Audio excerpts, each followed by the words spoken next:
Pemirsa, Sekolah Palembang Harapan atau SPH gelar kegiatan assembly bertema dengan Skill for Success. PAL TV menjadi pemateri dalam materi penyiaran seputar news anchor. Acara ini diikuti oleh seluruh siswa SMA dengan berbagai sesi interaktif yang bertujuan untuk mengasah kemampuan akademik dan non-akademik mereka. Langsung tunjukin aja ya, siapa? Di sini ada Ibu Aiko, boleh Ibu Aiko? Sekolah Palembang Harapan menggelar kegiatan assembly bertema Skill for Success yang diikuti oleh siswa SMA.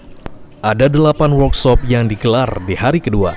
Salah satu workshop yang diberikan ke siswa adalah pelatihan bagaimana menjadi news anchor, di mana pemateri penyiaran ini diberikan oleh PAL TV melalui presenter sebagai narasumbernya.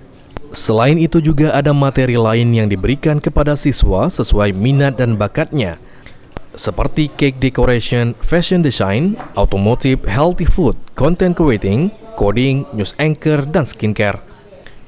Para siswa sangat antusias dalam kegiatan ini. Selain pemberian materi, mereka juga langsung mempraktekkan materi yang diberikan oleh narasumber.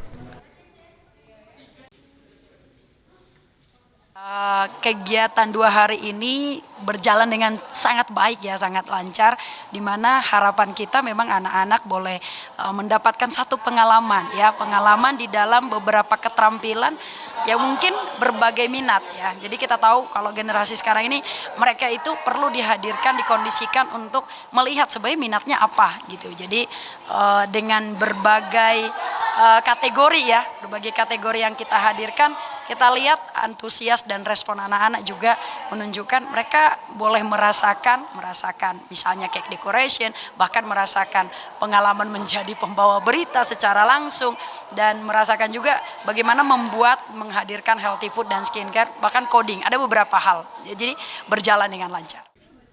Sasaran utama yang diharapkan dalam kegiatan ini yaitu membagikan pengalaman hal yang menarik dan manfaat yang dirasakan ketika menjadi seorang penyiar, menjelaskan teknik dasar sebagai seorang penyiar, mempraktikkan bagaimana menjadi seorang penyiar, dan bidang lainnya yang diberikan oleh narasumber sesuai bidangnya. Kedepan kegiatan ini akan berlanjut dengan inovasi terbaru lagi dari pihak sekolah, agar para siswa mendapatkan hal yang baru selain pembelajaran sehari-hari. Tim Liputan, PAL TV.